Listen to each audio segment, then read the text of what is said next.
네, 지금 뭐 강달러 이야기들을 많이 하고 있습니다. 오늘 이슈의 재구성 시간에서는 레모니서치 이상엽 이사와 함께 좀 알아보도록 할게요. 안녕하세요. 네, 안녕하세요. 네, 안녕하세요. 시작하자마자 이사님의 얼굴이 나와가지고 아, 그런가요? 네, 제가 좀 당황을 했는데 저희가 오늘 달러 환율 이야기하면서 이 환율이 어디까지 오를 것을 맞추는 거는 전혀 의미가 없는 것 같다. 네네, 네. 전혀. 지금 그냥 이 상황에서는 고환율 수혜주를 찾아봐야 되는 거 아니냐라는 이야기까지 나왔습니다. 일단 최근에 이 고환율이라는 게 고유가처럼 고물가처럼 박혀버려 버렸잖아요. 네네. 이 환율 추이에 대해서 어떻게 보시는지 개인적으로 이상임 의사도 이 강달러 수혜주를 찾는 게 하나의 전략이라고 보십니까? 질문이 많은데요. 네. 참 이게 문제가 환율이 쉽게 꺾이지 않을 것이라는 게 참 문제인 것 같습니다. 네. 지금 말씀하신 것처럼 이제 강달러, 킹달러 이게 1,300원대 지금 고착화된 게 7월부터거든요. 그런데 이제 강달러 수혜주를 찾다 보면은 7월부터 좀 외국인의 수급들이 좀 수급이 개선된 뭐 종목이나 뭐 섹터를 좀 찾는 게 좀 맞지 않나라는 그런 생각도 가져볼 수 있을 것 같고요. 강달러 수혜가 예상되는 섹터로는 이제 대표적으로 수출주겠죠. 수출주인데 그렇죠. 뭐 자동차, 2차 전지, 반도체, 조선 등이 있을 수 있겠고요. 실제로 2분기에 현대차랑 기아 같은 경우는 각각 환율 효과를 본 금액이 현대차가 약 6천억 원, 기아가 5,090억 원 정도 환율 효과를 봤습니다. 그리고 뭐 조선도 보면은 이제 뭐 강달러 효과로 인해서 흑자 시기가 좀 빨라지는 게 아닌가라는 기대감도 뭐 오늘 시장은 좀 그렇지만 강달러 효과 뭐 분명 이제 기대감도 있는 상황이고요. 다만 이제 반도체랑 자동차, 2차 전지 등 대규모 해외 투자를 계획하고 있는 기업들을 보면 네. 이제 뭐 삼성과 SK를 포함한 국내 4대 그룹이 미국에 투자하겠다고 밝힌 금액이 700억 달러였고 700억 달러죠. 근데 연초로 봤을 때는 이게 환율로 한 84조 원이었는데 환율이 상승하다 보니까 뭐 특별히 한 것도 없는데 환율 상승 때문에 이게 거의 한 10조가 늘어난 거죠. 그래서 이렇게 실적은 좋아질 수 있겠지만 투자 관련된 부분은 좀 이런 부분도 있구나라는 것도 그래서 마냥 웃을 수 있는 부분만 있는 건 아니다라는 것도 이제 말씀을 드릴 수가 있을 것 같습니다. 네, 그러니까 강달러 수혜라고 하면 우리가 대부분 수출 업체를 생각하다 보니 그 안에 뭐 반도체도 있고 자동차 기업들도 포함을 시켜놨는데 이들이 최근에 트렌드가 뭡니까? 미국에 공장을 짓고 또 네. 거기서 판매를 하는 거다 보니 공장을 짓는 투자 비용에 있어서 강달러 현상은 도움이 되지 못한다라고 꼽아주셨어요. 그럼 그 많은 이 강달러 수혜주를 찾아보면은 거의 대부분의 수출주들이 다 들어갈 수 있잖아요. 네네. 거기서 유독 자동차에 대해서 좀 좋게 증권가 이야기가 나오는 이유가 무엇일까? 최근에 자동차를 둘러싸고 있는 환경이 좀 좋아져서 그런 겁니까?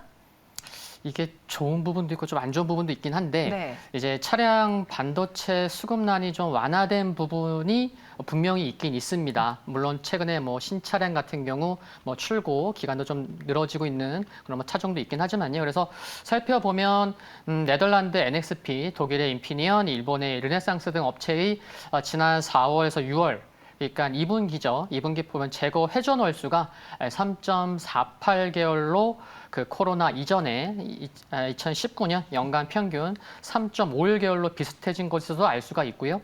또 지난 8월에 국내 완성차 5개 기업의 판매량도 보면 약 한 61만 5천여 대가 팔렸는데 이게 8월에만 상승한 게 아니고 지난 2개월 연속 판매가 이제 연속 증가세를 기록한 것을 봐도 이쪽 부분이 분명 숨통이 트인 부분이 있구나라는 것도 이제 알 수가 있는데 조금 전에 말씀드렸듯이 뭐 주요 차종이나 신차 같은 경우에는 여전히 출고까지의 기간이 매우 긴 것 같더라고요. 물론 이제 오르기 전에 사자, 구입하자, 구매하자라는 이제 심리도 있어서 뭐 수요 그 부분에 대해서는 수요도 있고 좀 그 부분 때문에 이제 출고 기간이 긴 곳도 있긴 하지만 그래서 살펴보면은 뭐 산타페나 아반떼 하이브리드 라인 같은 경우 출고까지 최소 20개월이고 또 그랜저 같은 경우도 굉장히 지금 많이 걸린다라는 것도 뉴스에서 좀 확인해 볼 수 있는 것 같고요. 그래서 여전히 원자재 가격 상승이나 공급망 혼란과 같은 그런 이슈는 좀 완벽히 자유롭지는 못하구나라는 것도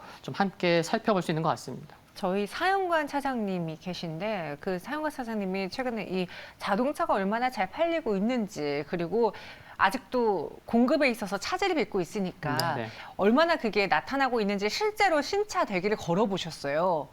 네. 네, 근데 그 번호가 너무 안 빠지더래요. 네, 네. 그러니까 저는 그래서 국내에서도 여전히 이 현대차, 기아차에 대한 그 수요는 크구나라고 생각했는데 이게 수요가 늘어나서 라기보다는 그냥 공급이 차질을 빚은 것일 뿐이다. 지금 국내 시장은 좀 해외 시장하고 다르게 봐야 된다라는 이야기도 들리더라고요. 네, 그 수치만 놓고 봐도 네. 이제 수출은 참 이렇게 좀 증가하고 있는데 네. 국내 쪽은 좀 오히려 이제 감소하고 있는 판매가요? 것을 판매가요. 네, 알 수 있는 것 같습니다. 그래서 수치도 좀 말씀을 드리면은 최근에 이제 수출입 동향에 많은 분들이 관심이 많으실 텐데 자동차가 수출에서 굉장히 큰 역할을 해주고 있죠. 그래서 5개 완성차 업체의 수치를 보면은 지난 7월 달에 9.4% 증가했고요. 8월 달에는 14.8% 증가했습니다. 그런데 내수는 7월과 8월 모두 전년 대비해서 1.1% 감소를 하면서 참 수출과 국내 판매가 참 엇갈리는 참 대비되는 모습을 확인할 수가 있는데 이 부분을 좀 이렇게 고민해 보면 역시나 좀 금리 인상이 좀 영향이 큰 게 아닌가 싶습니다. 구매 욕구를 좀 떨어뜨리는 부분이 있지 않나라고 생각이 드는데 이창용 하는 총재의 인터뷰를 보면 미국과의 이제 금리가 격차가 좀 1% 이상 벌어지는 것에 대한 부담은 느끼는 것 같더라고요. 그렇게 보면은 미국 시장과 국내 증시 보면은 국내 증시도 뭐 연말이나 내년 초까지는 좀 금리를 미국처럼 좀 따라 올릴 수 있겠구나라는 것도 알 수가 있고 그 부분에 대해서 금리가 좀 부담되는 것 같습니다. 보통 차 살 때 그냥 현금으로 100% 사는 분들은 거의 이제 없는데 그래서 이제 차 구매할 때 확인해 보면은 카드사들의 신차 할부 금리가 최대 연 5% 수준까지 올라왔고요. 또 이제 리스 상품 금리는 무려 10% 수준까지 상승하다 보니까 이와 같은 좀 이자 부담을 좀 소비자분들이 좀 느끼는 게 아닌가 그런 생각도 해볼 수 있는 것 같습니다. 네. 근데 이렇게 지금 우리가 현대차, 기아를 투자할 때 믿을 건 내수보다 해외잖아요. 근데 여기에 최근에 걸림돌이라고 나왔던 뉴스가 인플레 감축법입니다. 설상 이 인플레 감축법으로 인해서 우리 현대차, 기아의 전기차가 많이 팔릴 그 희망을 갖고 있었던 찰나에 보조금이 제외가 되면서 놀랬던 상황이었거든요. 이 인플레 감축법에 대해서 현대차와 기아가 받게 되는 타격은 그리 크지 않다라고 보시는지, 아니면 역시 걱정해야 되는 상황으로 보시는지요? 네, 영향은 없을 순 없다. 그렇죠. 네, 네. 그런 말씀 드릴 수 있겠고요. 그리고 이제 지금 당장 정말 현대기아차의 판매량도 그렇고 경쟁력 강화 부분도 좋은 상황 알 수가 있는데 지금 시장에서 좀 우려되는 부분, 그 IRA 관련돼서 우려되는 부분은 언제 확인이 되냐면 지금 당장은 아니죠. 빠르면 연말이나 내년 초에는 이게 좀 확인이 될 수 있다는 거, 뭐 중요하다는 거 말씀드릴 수 있겠고요. 그리고 러시아가 최근에 이제 가스 공급을 무기한 중단했죠. 근데 지금 말씀드린 그 가스 중단 같은 경우는 좀 시기상의 문제였지 좀 언제든지 개연성은 있었다고 생각이 듭니다. 지난 뭐 8월 1일에 러시아의 이제 자국 홍보 영상을 보면은 그게 55초인가요? 한 조회수가 한 유튜브에 한 38만에서 40만이 되는데 네. 그 영상의 맨 마지막에 문장이 러시아 홍보 영상인데 윈터 이즈 커밍이었거든요. 그래서 러시아도 겨울을 좀 노리고 있었구나라는 거 알 수가 있는데 이를 통해서 이제 유럽 여러 나라들이 이제 큰 폭의 전기료 인상을 추진하려는 움직임이 이제 보이고 있고 또 이제 전기 부족 우려까지 고민해야 되는 상황인 것 같습니다. 그래서 유럽 쪽은 이와 같은 에너지 이슈가 좀 생긴다면 현대차가 해외 공장이 어디 있죠? 튀르키예에 있고요. 또 체코 있고 기아차는 공장이 또 슬로바키아에 있죠. 그러면은 이와 같은 현대차나 기아도 유럽 쪽에 그 부분을 좀 이렇게 신경 쓸 수 있겠다라는 것도 생각해 볼 수 있겠고 그리고 국내도 보면 현대차가 그 이피트 전기차 이제 급속 충전기 요금을 엊그제 5일부터 인상된다는 이제 공시가 있었죠. 그래서 회원별로 좀 다르기는 하지만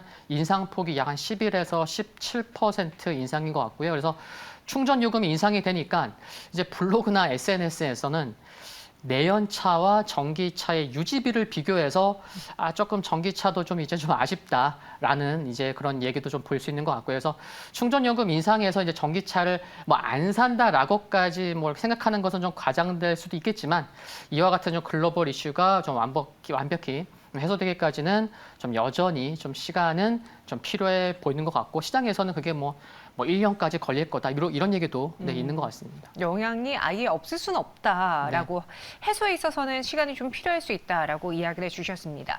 근데 이런 상황에도 불구하고 그리고 최근에 이 시장이 전반적으로 위축되고 있음에도 불구하고 현대차와 기아를 외국인 투자자들은 여전히 매수 포지션으로 담고 있어요. 그러니까 매도하는 날도 있겠지만 매수하는 말들이 더 우세한 이유, 조금 더 매력적으로 보는 포인트는 무엇일까요? 네, 일단 수급을 제가 수치를 확인한 거를 이제 말씀을 드리면요. 현대차와 기아가 올해 저점이 지난 3월 15일이었거든요. 지난 3월 15일부터 어제까지 외국인이 현대차랑 기아를 얼마를 매수했냐면은 각각 9,840억, 8,700억을 매수했습니다. 그러면은 그래 좀 매수를 해왔구나라는 것도 알 수 있는데 지금 자동차가 이제 환율에서 이제 수혜를 받다 보니 지난 7월부터 1,300원에 올라와서 1,300원 이상에서 이제 고착화된 그 시기부터도 좀 살펴봐야 될 것 같아서 살펴봤죠. 그러면 7월 1일부터 어제까지 외국인이 현대차랑 기아를 얼마를 매수했냐면요. 7,880억, 기아는 2,870억인 거죠. 그래서 여기서 좀 알 수 있는 거는 상대적으로 외국인이 기아를 7월 전에 좀 많이 매수를 해 놓은 거고 또 현대차는 7월부터 좀 많이 매수를 했구나, 좀 쓸어 담았구나라는 것도 그런 부분 좀 이제 세부적인 것도 좀 알 수가 있는 것 같고요. 그리고 이제 앞서 말씀드렸지만 2분기 현대차랑 기아 합쳐서 환율 효과 이제 1조 원 넘게 이제 효과를 받은 것을 보면 이제 다음 달부터 어닝 시즌 시작되는데 실적이 좋을 수 있겠죠. 그래서 그것을 감안해서 외국인이 좀 특히 7월부터 좀 매수를 규모를 좀 키우지 않았나라는 것도 말씀드릴 수 있겠고요. 그리고 최근에 이제 미국에서 이제 판매 수치도 나왔지만 현대차랑 기아가 점유율 사상 최고치 기록했고 또 판매량도 월등히 좀 놀랄만한 그런 수치를 보이고 있는 것을 보면은 마지막으로 말씀드릴 수 있는 거는 현대차 그룹이 좀 경쟁력이 많이 좋아졌구나라는 것도 확인할 수 있는 것 같습니다. 네, 여기에 기아의 경우에도 폐배터리 시장 진출 이야기가 나왔습니다. 사실 현대차나 기아의 경우에는 전기차를 만들다 보니 그 안에 있는 뭐 배터리라던가 폐배터리라던가를 다 수직 계열화한다면은 땡큐죠. 좋잖아요. 네네. 근데 기아가 이 시장에 뛰어든다라고 하면 향후는 사실 지금 뭐 코스모 화학이라던가 성일 하이텍이라던가 뭐 세비캠들이 있지만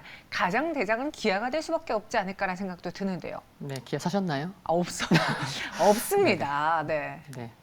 어떻게 보세요? 그래서 이제 최근에 네. 나온 뉴스를 보면 이 부분이 되게 중요한 것 같습니다. 이제 독일 스타트업 업체라고 하는데 이제 앙코르라는 기업입니다. 요거는 좀 낯설긴 하지만 도이체반은 이제 유명하죠. 독일 철도 물류 회사 이제 도이체반의 이제 산하 기업이 이제 앙코르 기업인데 독일이 전 유럽의 이제 철도 밀도 1위임을 봤을 때 기아가 이제 앙코르랑 손잡고 이 부분을 진출한 거는 좀 장기적으로 봤을 때도 나중에 분명 효과가 있지 않을까라는 말씀 드릴 수 있을 것 같고요.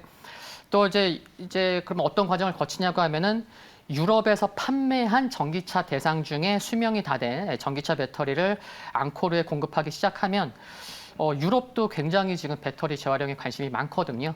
그런 것을 봤을 때는 기아가 유럽에서 브랜드 인지도나 또 이제 이미지가 상승할 수 있는 게 아닌가 그런 길을 좀 이제 열어가는 게 아닌가 그렇게 생각해 볼 수 있을 것 같습니다. 네, 마지막으로 그럼 현대차 기아에 대한 투자 의견으로 정리를 해보도록 하겠습니다. 이 종목에 대해서 이상엽 이사는 어떤 투자 포인트를 갖고 있는지 투자한다면 전략은 어떻게 세워보는 게 좋을까요?